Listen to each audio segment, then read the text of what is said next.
Hello, hello, my name is Clark Heron, aka the Hairy Hobo, and welcome to episode 2 of season 2 of AKA Sports. And if you're listening to us, or if you want to know where to find us, simply go to anchor.fm slash AKA Sports, or you can find us on Facebook at facebook.com slash AKA Sports FB. Again, that is anchor.fm slash AKA Sports or facebook.com slash aka sports fb on multiple different podcast sites like uh, Apple Podcasts, Breaker Podcasts, Republic Podcasts. We're all over the place. So again, check us out. Give us some comments, maybe some topics that you want us to talk about in the future. But today, we'll be talking about a subject that's both near and dear to both myself and Fletch. Fletch, welcome in. Glad to have you back here once again. This topic was presented by you. It was a topic that uh, it's very controversial depending on your view of everything. And before we really get dived into it, let's do a little bit of a backstory here. The reason for the topic is we want to try and figure out the best way for a high school athlete when it comes to basketball to make it to the professional level in the NBA. Obviously, over the years, there has been more and more avenues that have opened up to give each one of these athletes basically some very difficult decisions depending on their situations. So let's start off back in the olden days. Back in the I mean, really back to the starting of basketball, it was basically college. That was really your only option. You would go to college, you would play. Sometimes you would have to play at least 3 years in order to move on to the NBA. Some of them couldn't even play as freshmen.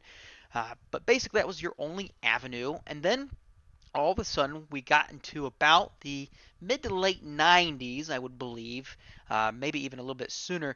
A lot of these high school athletes got really, really good, and the likes of Kobe Bryant, LeBron James, Kevin Garnett, just to name a few, started going straight from high school, bypassing college, and going straight to the NBA.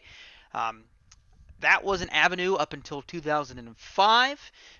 Beginning in 2006 season, that is when the one and done rule came into play, where the NBA created the one and done rule, basically stating that you had to sit out at least 1 year after high school and be at least 19 years old before you can come play in the NBA.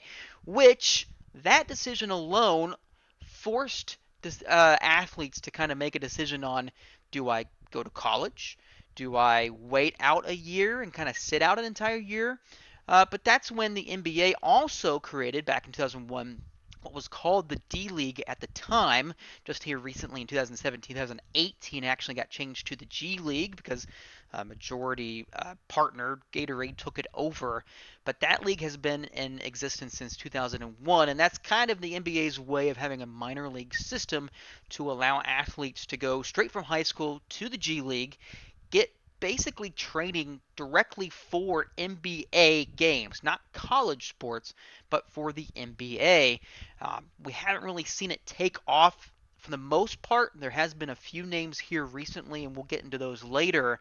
But really, the only other option beyond that was if you had to sit out a year, you would went overseas, maybe played over in Europe or Australia, and playing in those leagues.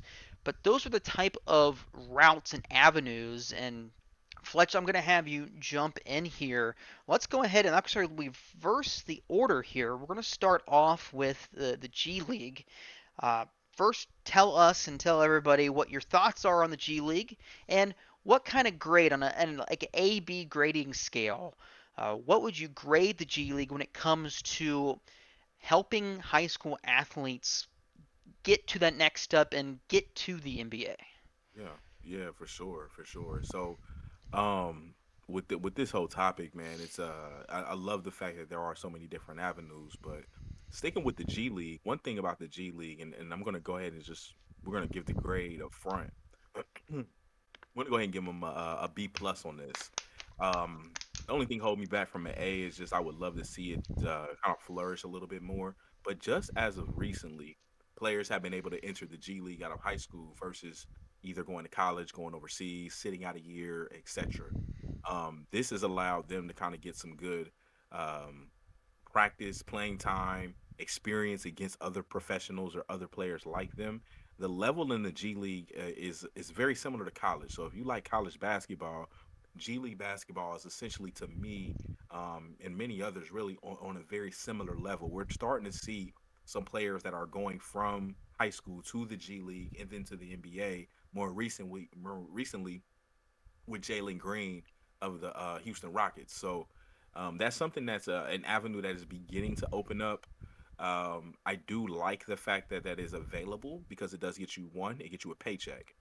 You're not having to go play for free anywhere. Two, you get to stay within the United States. So if you're scared of, going overseas and playing ball there and then coming back, you have this option here in the States. And also, too, it's affiliated with the NBA. So you're constantly working with coaches, assistant coaches, scouts, front office staff, management, trainers that are professional level, NBA level personnel. That experience is second to none. You don't get that in college. You don't get that necessarily to the same extent in a lot of the leagues overseas. So for that reason, the only thing I have them at a B plus personally, but the only reason I don't have them at an A is the short time frame that has been allowed. I would love to see that flourish a little bit more and see a lot more players, go into the G League and then go to the NBA. And then for those at home that are wondering where the hell can I watch a G League game, I believe they're free on YouTube if I'm not mistaken. Um, so you can punch in YouTube. You can watch live games. I believe you can watch reruns. NBA TV plays some G League every once in a while for those at home. So there are some ways to watch these G League games, and a lot of these are affiliate teams, very similar to how baseball has like affiliates underneath them in either the same city or nearby cities. NBA does the same thing. So that for that reason, I mean, again, that's where I'm at with it. A B plus, very very good league, very good process as far as what a kid can do. And I don't think you get paid a lot, but at least you are going to be, receiving a paycheck, but also getting that pro level, coaching, pro level training, pro level, maintenance really on your body, pro level conditioning, pro level film study. Like the list goes on. The list goes on. That's why I like the G League a lot. Agreed, and I was actually reading an article talking about it. Now, this was a little bit of an older article or an actual paper that was written. And they were talking about back in the summer of 2019, the G League was looking to offer select contracts to elite prospects worth around $125,000 um, to these high school athletes to come to the G League as an incentive. And really, what kind of leads me into my next question for you, Fletch, because obviously they have to put in some type of incentive because not only is the G League basically very similar to like overseas play where you're playing more professional athletes, maybe not to the same talent level depending on who you play and where you go. Uh, but if I guess the question would be for you, besides being close to home, what kind of benefits would you see, or what kind of cons would you see if you decided to go overseas compared to the G League? Um, the league that you actually play in essentially can be the con. Um, I believe that overseas is honestly a close second to the G League. The reason being is that there are some really good pro leagues overseas. The problem with the overseas is you may not actually get to play if you're not that good. We're talking not just the G League. Yes, there are some grown men in the G League, but essentially when you go to the G League, and after so long when you don't make it, a lot of those players end up overseas, end up not playing, end up becoming assistant coaches, becoming scouts, becoming staff within the front office. That's what a lot of those older players that are in the G League eventually turn out to be. Whereas when you're playing in Spain, Australia, just a few of the countries that I would recognize, how good those leagues are. Um, in those leagues specifically, you're in a good spot, but the problem is you may not play because you're playing against grown men. Those are the leagues where if a player doesn't make the jump to the NBA from overseas, but he's actually from that country, then he's just going to stick it out and play with that country. I'll use Arvidas Sabonis as a good example. Great player for the Trailblazers in the '90s, early 2000s. One thing about him, people say if he had came over earlier, he very well may be a Hall of Famer and be well, a lot more regarded in basketball lore in general. Whereas he had such a long career overseas and then came over here when he was in more so in the twilight of his career and still was able to be very, very functional and effective on the court. And we just got to see a flash of what he was in his latter days. That's what I mean as far as you're playing against grown men.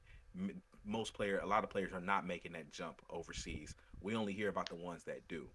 Um, so that's one thing I will say about the overseas. That's going to be a big con is that you're playing. Yes, you're playing against pro level talent, but one, you have to be aware of the league that you're joining. Where it's like Australia and Spain, for instance, I know have very good leagues. Most notably, that just recently came out of the Australian league is Lamelo Ball, and there's a few other leagues as well. I know France has a very good league. A few European countries, I'm not even going to try to pronounce them all. I know there's a few over there that do have really good leagues, like for instance the one Luka Doncic came from. So you do get a little bit of that, but a lot of those prospects they come over young, and they come over early. Whereas if you are a high school kid and you're not elite, you might get lost in the shuffle. So those are the biggest pro or biggest cons. The biggest pros about the international game, though, Clark, is really the pay. I believe you in a lot of cases, if you're good enough, obviously, you'll get paid more. In some places, it's no taxes, so you don't get any of the money actually taken from you at all. You bring home everything that they say you're going to make. Whereas here, even in the United States with the NBA, whatever they say so and so's contract is, they're not bringing home all of that. They got to pay taxes as well. We know how much taxes are on millionaires, and there's no hiding from it, especially being the fact that we see their contract extensions blasted on the screen throughout the month of July. So, um, that's kind of the reality of it. Is overseas you can get paid more, but you may not actually get an opportunity to play as soon as you would like to if you're not elite. And when I say that, I mean like lottery pick. Agreed. And I still remember the old picture of Kobe playing overseas against an Italy league, playing against grown men, and I think he was 16, 17 years old He was at the young. time. He was young, but he was very, very good, clearly, of how his career turned out. Let's wrap up on this. Obviously, I like where the G League is headed. I like what the G League is doing, bringing in top level talent to get them NBA ready right away. Obviously, there's a clear difference between what the G League, how they run their offenses compared to what college does. It's going to be more so closer to the international versus what college would be. Hmm. But what I like of what the G League is going to do, and I think what I see for the G League, is the G League will probably continue to grow, hopefully. At this point, then if they continue to grow and they're still looking for teams to play or other leagues to kind of join into the fold, you could be looking at more of an expansion internationally. Clearly, we have to get past this whole COVID scenario in order for this to really take fruit. Uh, but you could be looking at, traveling over for a while and playing a few games over in Europe and Australia, and it could happen, or at least help in the long run, potentially help the NBA expand. They've been trying their hardest to try and get into places like China for a while that loves the NBA. Obviously, Hmm. Europe is big into basketball now. Clearly, they're still taking on the world's sport. That will probably never happen, but I like where the G League is headed. I like that it, just like you mentioned before, that it gives these players another alternative, just another opportunity that in case they don't want to go international, they can stay here in the States and get very good. Think of it kind of like a really advanced AAU type scenario, uh, Exactly. where you just have another option rather than having to play with your high school team. You can go play there. Uh, but let's go ahead and move on to the one and done rule. Clearly, the NBA put that into effect back in 2005 2006 season. Uh, the one and done rule clearly it states that you have to sit out at least a year until you're at least 19 and then you can come play. There was talks, at least based on the research that I did, that that rule could be removed as early as last year, but obviously Nothing has really changed at this point. Uh, for me, I I like and I don't like the one and done rule at the same time. There's a lot of for and against. Obviously, me being a Kentucky Wildcats fan in college, John Calipari basically opening his arms to the idea of bringing in this talent for just 1 year. Um, Most years, it doesn't really work that well. You see a lot of his teams struggle to meld together until a little bit later in the season. They struggle to really find their footing. But then there's other times where they have a few players stay a couple years, stay for another year, and then all of a sudden you bring in the super talent, and all of a sudden you're winning a national championship. So there are pros and cons to it if you do it right. Fletch, let's start with you again. What's your thoughts on the one and done? Do you think it should stay? Do you think it should go? What are you thinking? Um, I'll be honest, man. I'm torn on this. I'm not big on forcing people to go to college to enter your profession. I'm just not. I've never been that way. I feel like if I'm 18 years old, I'm able to go enlist in the army. I'm able to, go buy a pack of smokes. At least you used to be able to. I should be able to go to the league, and I've always felt this way. But on the flip side, just being, you know, th- I love basketball. The issue was the reason why the one and done rule was implemented. We I think we need to go back to that. Is a lot of players, and I mean a lot of players, were making that jump from high school to pro, and a lot of players didn't pan out. We just hear about the notable ones, and I'll just mention the ones from like the last era that we just kind of remember, know, and love. And you mentioned a couple of them already with Kevin Garnett and Kobe Bryant, Jermaine O'Neal, Tracy McGrady, Steven Jackson, Rashard Lewis. These are all names we kind of know just being basketball fans. Amari Stoudemire, LeBron James, Andrew Bynum, so on and so forth. The list goes on. Dwight Howard, I'm sorry, that's disrespectful to leave him off this list as well. Josh Smith and J.R. Smith, Al Jefferson. These are all names that either were all stars, well known starters, um, and some of these guys obviously Hall of Fame and champions. Um, but we forget about the ones that didn't pan out, like your Sebastian Telfairs, like your Martell Websters, your Darrell Wrights. These are guys, yes, if they went to college, they may have came into the league and only been role players to begin with, but them coming out early did them no good. That is the reason why they implemented the rule, because the early 2000s was saturated with essentially bad basketball players. We're just going to call it what it is. Um, Moving on to the one and done rule and its current effectiveness is you've seen a lot of coaches adapt to this, and I think we talked about this off air, if I'm not mistaken, at least some point in the time, not today, but just recently, about Coach K adapting to the one and done rule. If you we remember, Coach K was against the one and done rule when it first started, and if you notice, a lot of Duke players they lasted 2, 3, 4 years. JJ Redick went all 4 years, for instance, and that was in the time frame where a lot of cats were making a jump, and a lot of cats were also considering just doing a one and done thing too. Coach K then adapted and ended up winning a title with a bunch of one and done guys. Kentucky, John Cal made it very popular to go with the one and done guys. Traditionally, you had these teams that had, guys that were just, they come in, like you said earlier in the show, they play, to year 2, 3, maybe 4, because honestly, they didn't get enough burn as a freshman to even consider making that jump. So that's just some things to put in perspective and the reason why we're here with the one and done rule. But I think what it's done for college, it has unfortunately saturated college now with a lot of these guys that really don't give a damn about the college game. They're going to play college 1 year because essentially they had to. Where where college may not be able to fix it, that's where I think the G League did. Is they allowed those players, instead of, what, I'm not going to go to Duke and just be there for a year. I'm going to go play in the G League and then make that jump. So I think what we noticed is, at first, the one and done rule to me was negative.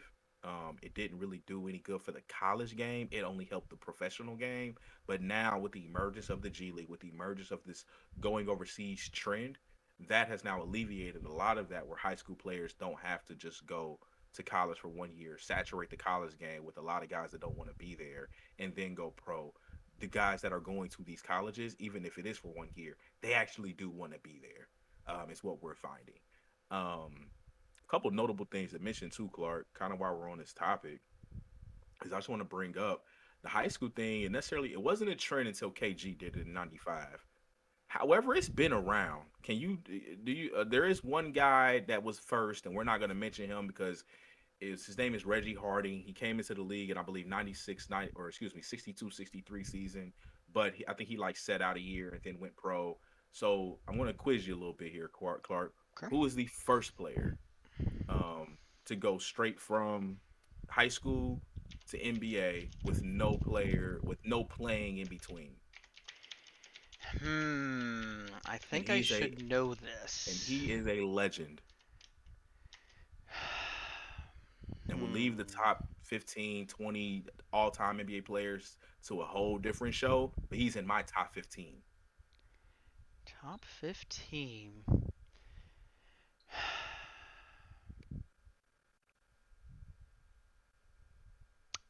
I do not know. You're at to let me know. Okay. So this gentleman graduated from high school in 74. This is when the ABA was still available. And ABA, it was a lot more easy to get into. I'll just be completely honest. But the pro level talent was still there for those. Don't get it twisted. If you go watch some old ABA tapes, it's just more flashy, but the level of talent was still there.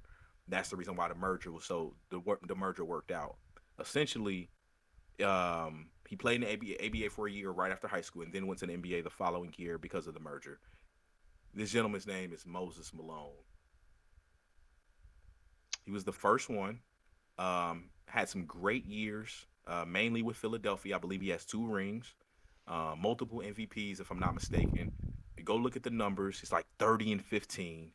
And that's kind of what made it cool. And you saw a little bit of wave at that in the '70s. The next year, Daryl Dawkins, Chocolate Thunder. Those remember the guy from the Sixers that breaks the backboards. That's what I'm talking about. He was this next guy. Some gentleman by the name of Bill Willoughby was next, and then we did get another guy until the late '80s, is Sean Kemp, who essentially would have went to Kentucky, got into some trouble, ended up not going, entered the draft the next year, and was totally fine. Just some history for the people at home that may be curious about when this whole high school wave started and how we kind of got to where we got now. It had been a thing, but it hadn't been popularized. Kevin Garnett was really the first one to really open those doors because in the following year, is the floodgates opened, and you just saw multiple guys come out of high school every year. So, um, essentially, Clark, we kind of run a grading system, right? Yeah, absolutely. Yeah, it was interesting that your first list didn't have Kwame Brown listed there. I was a little surprised that. We're not mentioning Kwame Brown on this list. Kwame Brown would be on the same list with, unfortunately, Sebastian uh, Telfair, guys of that nature, man. oh, No, and don't no, disrespect no, the other guys like that. oh no, no, I don't. I don't get me wrong. And I'll be honest, man. I was a huge Sebastian Telfair fan coming out of high school. He had the whole ESPN movie, and he had like Jay Z and Rick Pitino in the movie. They showed up to his high school game. He's from Brooklyn, went to Lincoln High School. For those that remember the movie He Got Game, that's the high school I'm talking about. Stephon Marbury's cousin. Like, there's a lot of Sebastian Telfair. We thought was going to be the next great small point guard, and then got to the league and couldn't shoot, and that was pretty much all she wrote. Should have went to Louisville like he had planned to in the first place, and go play for Rick Pitino. But nonetheless, I don't want to necessarily class these guys, and I'm not here to knock anybody. I don't really like to call people bust. Sometimes it just doesn't work out. What I will say though is we're kind of still on the topic of the one and done rule. I personally would have given the one and done rule an F throughout the late 2000s, early 2010s. As of now, I don't think that college has necessarily corrected this. I just think the circumstances has changed. And now the one and done rule is not so much a terrible thing because I think you do have guys that are going to college that actually want to play in college because I understand that's where most of the elite talent is that is going to go to the next level. Like, the draft is still college loaded. Don't get me wrong.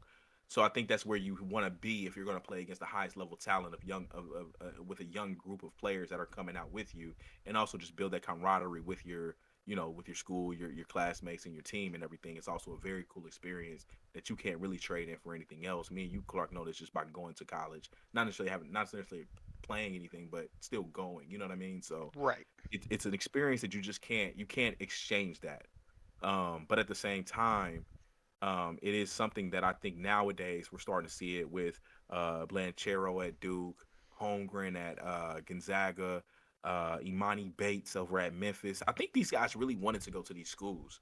Um, or at least go to college, and these are the colleges that won. And if you look at their whole recruiting path, which I mean, I granted I do, and I don't know how many of those at home do as well. But a lot of these guys, they seem to be committed before even their senior year of high school to these same colleges that they're playing for right now.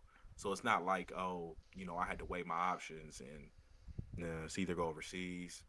Should I go to the G League? Or should I just sit out a year and go train, or do I go to Duke? It wasn't like that.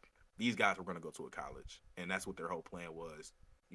From day one, at least with what it looks like on the outside looking in.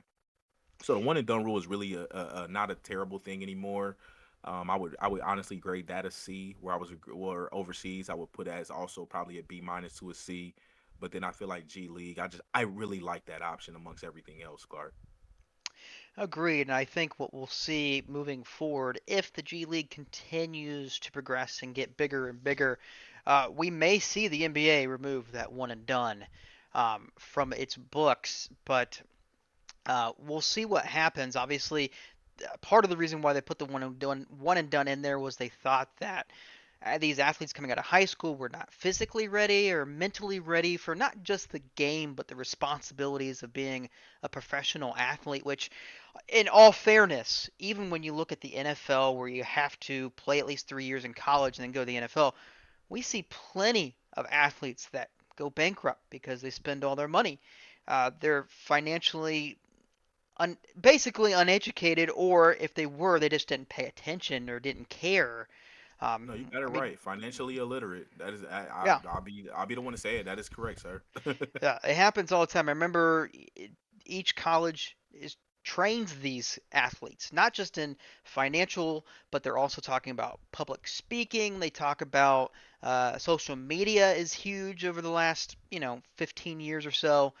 They're trying to educate them throughout that process. And if you're coming straight from high school, depending on what your situation is, who your friends are, who your family is, sometimes you just don't get that yes or necessary education to where all of a sudden you're making some bad decisions that kind of catch up with you at the end. Uh, so that's kind of one of the pros of going to college is getting that piece of the education. Now, as for getting NBA ready, it like you said early on, the one and done rule was bad. It didn't really help things. It helped mitigate an issue that the NBA saw because there's so many of these players coming in that just are terrible. That just wasn't going to work out. But as college coaches and their teams have evolved and learned how to adapt to the one and dones, the teams like Coach K and Duke finding, hey, I'm still going to have a boatload of guys that are going to be here 3 or 4 years, but I'm just going to pick a few players here and there to help bring in that talent and really load things through. Very rarely will you see, the year of, Carmelo Anthony leading the Syracuse to a national championship. It's rare that that happens. It's tough. I would like to see a rule somewhat instituted, but if the G League takes off, if international play really kind of melds with that and really helps things out, I don't think we're going to need the one and done rule. You're just going to take it out. You're going to allow these high school athletes to make a decision.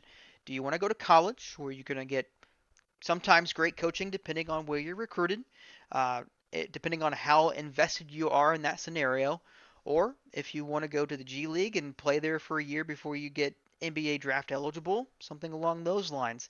It may not be a one and done. It might be like a modified one and done almost, to where I mean I don't know if I would want them to be forced to play in the G League for 1 year, but I mean, if I'm the NBA, obviously the owners want to put out a product onto the court that's going to sell tickets, that's going to sell merchandise. I mean, at the end of the day, we got to remember this is money driven. This is the whole purpose of this thing was somewhere along the line, like college didn't want to see all these great players go straight to the NBA. obviously talked to the NBA. They put the rule in to help keep some of those athletes in college for at least 1 year. But it's money driven at the end of the day. It is. It really is. So we'll see how it evolves. Now, here's the big question. I think we're at the point of this discussion. I think you've already kind of answered it. I think you're siding with the G League over international play and over college, correct? Personally, that would be if I was a high level senior in high school. Personally, that is the route that I would take. I think I would have to agree with you. Now, I'm going to put the money thing aside for a hot second and say that's Right. probably the best route when it comes to training because you're going to have professional coaches.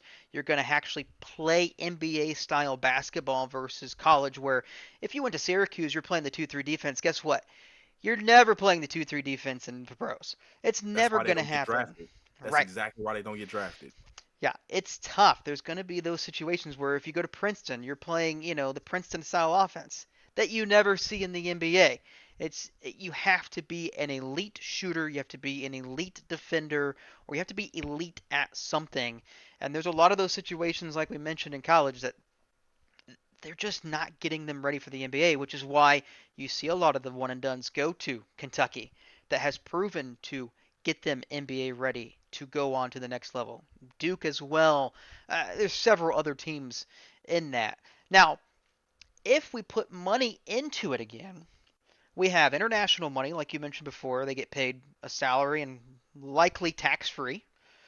The G League gets you a salary. I think they're trying to be competitively based to the international games, so they don't go overseas.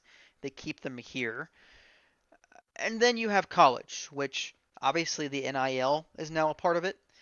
They're able to go out and find sponsorships, so it's not a salary, clearly, but that's just on the surface. Obviously, there's going to be money exchanged underneath the table. We all know that. We saw that with the Adidas shoe scandal with multiple different teams that likely is still happening with other organizations that I'll keep out for now, but I can guarantee you it's happening elsewhere. Now they're just, instead of funneling it through a shoe deal or an agent, they're funneling it through NIL. So money wise for these athletes, that's where the big question is probably for a lot of the very high end guys, the ones Yeah. that are getting paid the most. Where can I go to get paid the most and still get trained and still get the experience needed to move on to the next level, assuming you need it? Because, I mean, there's going to be guys just like Carmelo Anthony. He didn't have to go to Syracuse. He could have played in the NBA right away. Absolutely. Absolutely. Yeah. Kevin Durant, the same way. He could have easily played in the NBA. A little bit skinnier version, but he could have played. He was a Uh, little late though. I will say he was a little late. He missed the cutoff. it's true. A little late to the party. So there are going to be those generational talents that come into it. Now, there's also the names that we thought was generational, like Ben Simmons. He's playing in the NBA. He still has a team. He's still, well, at this point, is he playing right now?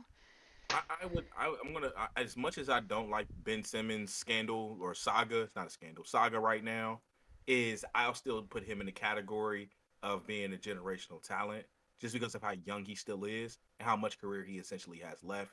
To answer the question, no, he's not playing right now. He is on the Sixers roster. He's on payroll. It's just a matter of if he's going to play for the Sixers or if they're going to trade him. We that's something we've mentioned on the podcast in season one. But yeah, that's kind of where that whole situation's at.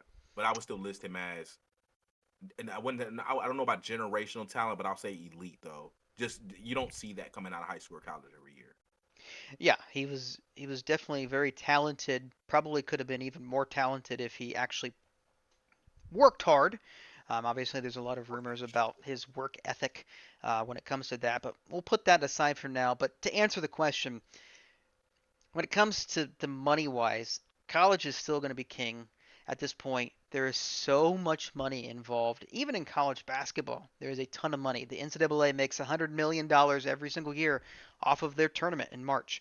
It, it's money. Every single school and conference gets $1 million per win in that tournament that gets separated amongst the conference members. It's there. It's driven. Now, can the G League and the internationals compete with that? I think internationals technically could, depending on what kind of money they have. They're going to be spending more money on the world sport Yeah. versus basketball. So it may not get to that point, but so for just to wrap this all up, we're both with the G League. We both really like that idea. I think that will probably push out the one and done rule, or at least modify it in such a way to allow uh, athletes from high school to go straight to like basically like a minor league system for the NBA to get direct NBA contact in what they do versus going to college. But as for money wise, college is still king at this point up until something changes. Maybe the NCAA moves away, or the sport evolves to another level to where they're playing more NBA style basketball versus what they've done over the years. Right. We'll see what happens. Obviously, there's a lot to go on here. Obviously, there's going to be a lot of change over the years as well, but we both like the G League. We both like where it's going. We saw what happened with Jalen Green, how good he was right out of the gate Hmm. versus some of the college students that came in through the draft. So, good things with the G League. We will see what they can do. Any final thoughts before we move on to some picks this week? Yeah, you actually bring up a really good point. Not to prolong too much, but at the same time, the point that you brought up was the NIL. That's where now I believe with this settle this being the standard now, we saw this more so with football because it was rolled out right before football season started. Football players were the biggest advocates for this. However, any other sport can benefit from this as well. And what I will say is this: it depends on the level of player I am. I'm actually going to take back what I said. It depends on the level of player. The reason why I say that, if I'm again a lottery pick for sure, top 10 pick, we'll say even top 10 pick for sure. I very well may pick the college route because I know I can build a brand in college now where I couldn't just last year. Think about how much Zion Williamson would have made at Duke. Yes. I just want to throw that out there. Him blowing his sneakers on TV was probably the most played thing in college basketball that season. Um, if and you saw the endorsements that he received when he got to the league. Um, and the reason why I'm going to go back on that, I will say college is king, and I agree with you on that. And that's actually where I think I would actually go now because of this NIL. If I'm that high level of talent. That goes for anybody on that Duke squad between Cam Reddish, R.J. Barrett, and Zion Williamson. If the NIL was there, I don't know if those three players actually play together because they might want to go elsewhere. So they're the focal point. Therefore, they're always seen and not hidden behind one another. And that way, they could make more money for themselves. The only issue is I would worry about if somebody is just going to college to make money versus going to college to play. That's going to go back to how much does that player really love the game, and that's something scouts and coaches I have to figure out themselves. There's a lot of great coaches and scouts between college and professional that would probably be able to weed those guys out. So that's another area that I'm not too worried. And I think, Clark, that's what's really curbing the need for not having to change a rule with the one and done. I used to agree with you on the point where you brought up there needs to be some type of implemented or a modification of the one and done rule. I used to believe that I think if you go to college, you have to stay 2 years, or you could forget college and go straight to pro. Like I feel like that players and that was where my thought process was when the one and done rule was first implemented, and for the first maybe 5 6 years of it. I didn't want. I was big in not forcing them to go to school, but if they went, you got to stay 2 years because this one and done thing is killing the game at college. So I think this NIL curbs that. The G League curbs that. International play curbs that. Um, if you're deeper into it as well, this overtime thing that high school players can do now curves that as well. Max Mcclung, who's in the G League, I believe, on the Lakers G League squad, if I'm not mistaken, he was huge on the overtime app where all his high school highlights were amazing. Then he goes to Georgetown, does almost nothing. I ain't gonna say nothing, nothing, but doesn't do what we thought he was going to do. Goes to Texas Tech for his last year, has a decent year, goes to the league, and I don't know if he was drafted or not, but I know he ended up on the Lakers summer league team, and I think he's on their roster in the G League. So that's just the most recent example somebody taking using all the different approaches. And that's the other thing too I want to throw out.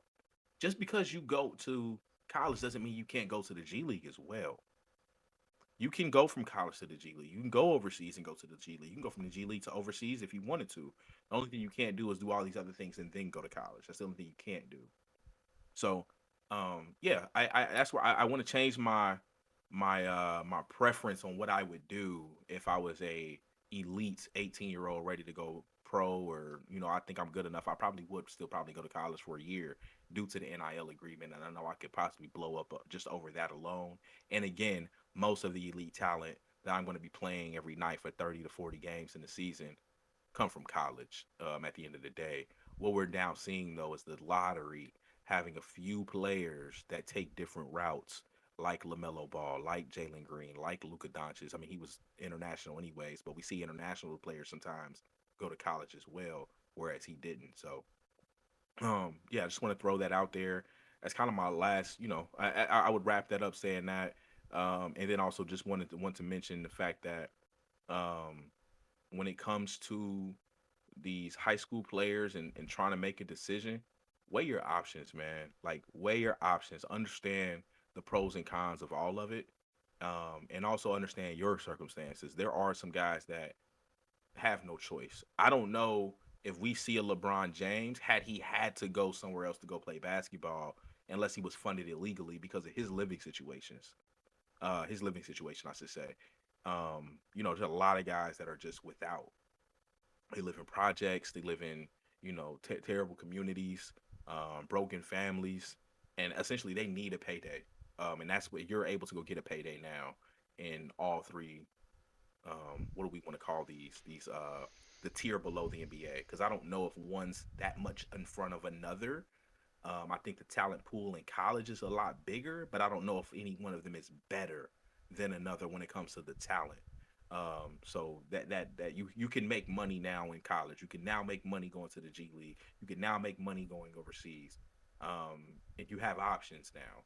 Understand those options and understand which one of these are more guaranteed dollars versus dollars you got to go get, and then make your decision based on your circumstances and what you feel like is the best, for you. So that's what I would leave it with personally. Um, and I would wrap it up with that, man. Agreed. Yes, definitely go out there, do your research, make sure that you have a good group around you, either friends, family, whoever it is, that they can continue to help guide you and make sure that along the way you're making all the right decisions, not just for you and your family, but for your career and your financial situations. Too many have fallen off of that path. Use those as examples moving forward, and yeah, you're going to have a phenomenal career and have generational wealth to really help your family for quite some time. Hell, Kwame Brown, we ragged on him a little bit, man. But how long did Kwame Brown play in the league? He played for quite a At few least years, 10 yeah. years. He was drafted in '01. I feel like saw him on the court as late as 2012, 13, 14, possibly. I mean, you're talking about a 12-year career where the guy made some money. I mean, he's not playing for pennies. The minimum contract in the league is six figures, and I'm sure he saw seven figures everywhere he went. He was still 7 feet. So, Yeah. yeah, And I there's just want to throw still that an out. yeah, absolutely. There's definitely enough talent there to continue his career there. He was very fortunate to stay healthy, unlike the likes of like Greg Oden, for Yeah. example.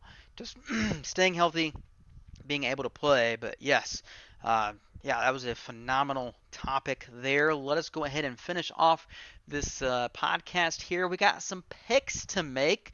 And we are down to four games this weekend. Obviously, two on Saturday. We have the Bengals at the Titans. We have the Niners at the Packers. And then we have on Sunday the Rams at the Buccaneers. And then the Bills versus the Chiefs. And Oh yeah.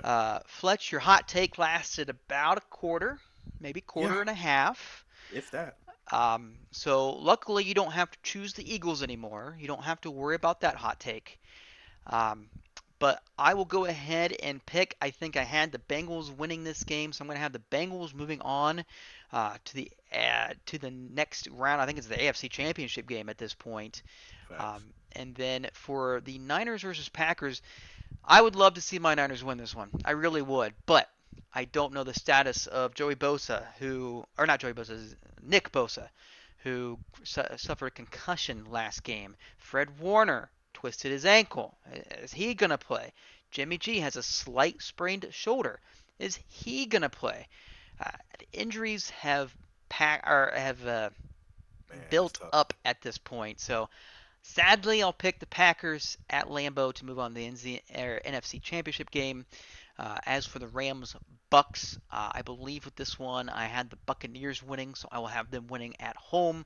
Again, don't love it, but it's Tom Brady. It's going to get things done. And then the Bills versus the Chiefs. Could be one of those wonderful games to watch. Both teams clicking at this point, not as well as the Bills, who just scores touchdowns. That's all they do. That's having themselves a perfect game last week. That will not happen this week in Kansas City. But I like Buffalo to edge this one out. I don't know how they're going to Mm, do it, but I think Josh Allen is playing at a super high level at this point. The Bills get it done. Fletch, who do you got? two things before I give you my picks. One, I'm sorry for my hot take. I apologize. It was I don't even know what you call it. I don't even know what you call it. It was a terrible take, Clark. I truly believed the way the Eagles had been playing down the stretch. I know they hadn't played any like great teams or anything like that, but the way they had been playing down the stretch on offense and defense led me to believe a banged up Bucks team may get upset. I was completely wrong. Nonetheless, moving on. The second thing that I want to mention is the status of Derrick Henry is up in the air. We will find out actually tomorrow.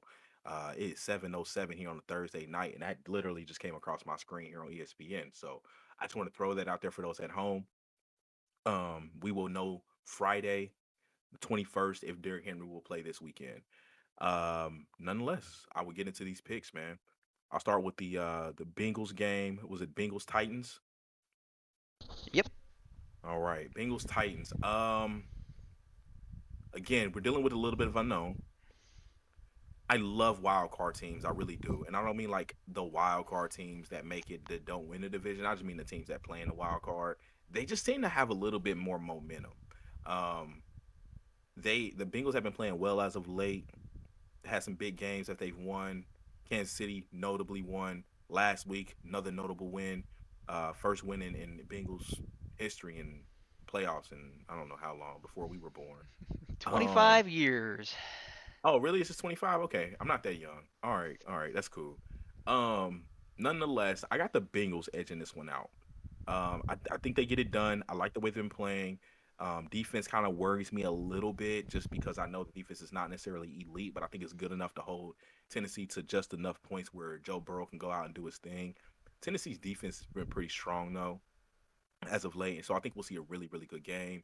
If Derrick Henry plays and they beat those Bengals, I'm not gonna be surprised. If I knew Derrick Henry was playing for a fact, I very well may flip my pick. That's a game breaker right there, man. He's about one of the best players in the league. So, but for now, I have the Bengals, knowing what I know now. Moving on to I'll give you my Tampa Bay LA pick. I'm going with the Rams. I've been high on the Rams all year. I love what they were able to do last week and really just pummeling the Cardinals. Uh, I love Kyler Murray, but they made him look like a child. Um, it was elite football, elite football. And Matt Stafford didn't even have to bring the guns out. Cooper Cup didn't really get much work. They got him in rhythm late in the game, which I think is going to roll over into this game. Odell is clearly a threat for those that just believe his career was over. He wasn't possibly going to be elite again. We're seeing flashes. I mean, I think he scored a touchdown in almost every game this year except one. So here we are. I got the Rams beating the Buccaneers. I feel better about them than I do the situation. You mentioned it like not really being like too high on the Bucks, but it's hard to get bet against Tom Brady. But I'm gonna go for it. Um, that's my other pick, and then we'll bring it back to the AFC here. We got Bills Chiefs, right? Hmm. I can't wait for this one, man. Is this the last game on Sunday? Correct. It's a hell of a way to end the way. This is my favorite playoff weekend. Wild card is cool, but you get a lot of teams that might shouldn't be there, like the Raiders necessarily squeaking in barely, the Eagles, the who am I leaving off here, man? Like you just it's just I mean sometimes you just get these teams that are just they kind of squeaked in a little bit. Steelers, Raiders, yeah, those teams like that. Not saying they're bad, but I mean in years past they wouldn't be in the playoffs until they expanded. Nonetheless, this weekend is where it's the Elite Eight, if you will. I fully expect to see the Bills Chiefs game to be fireworks. I don't know if it's going to be high scoring fireworks. I'm just saying great game. I would expect the score to be north of the 30s for both teams. If you're a betting man, whatever the over is, I think pick the over. Neither of these defenses are like going to shut you down. They both have great players on defense that can cause some havoc, but no one's really like these are not shut down defenses, but these are definitely all pro level quarterbacks, um, with all pro level receivers. Um, I got the Chiefs winning this one barely. And another thing I want to bring up before I go to the last game here, I heard some chatter about like Josh Allen if he doesn't win this game. What does that say? It's like pump the brakes. He's been in the league what Clark 3 years now. Hmm. Near MVP candidate the last 2 seasons. I believe he was number one in fantasy last season, if not number one, close by. Why I don't understand a loss to the Chiefs in the divisional round, especially if they lose it close, is not a disappointment for his career and start to raise these questions. Have we not been watching Josh Allen over the last 3 years to understand that he's an elite franchise quarterback?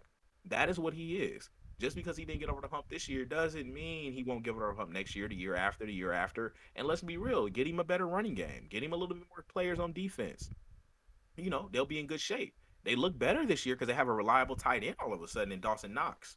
That is one thing that I could see this elevated that offense. So nonetheless, I just wanted to kind of mention that I saw that and kind of rubbed me the wrong way because I just feel like it's way too early to be counting this guy out when Baker Mayfield's on his fourth year and he's been delegated the starter for year 5 already. That's just ridiculous to me. But I do again going back to my picks. I have the Chiefs winning that game. Very good game. I can't wait to watch that one. And now for the last game.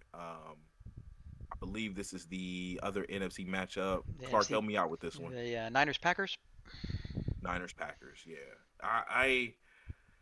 Oh man, your Niners are dealing with honestly, three of the most important players on the team being out. Um, that's going to be tough.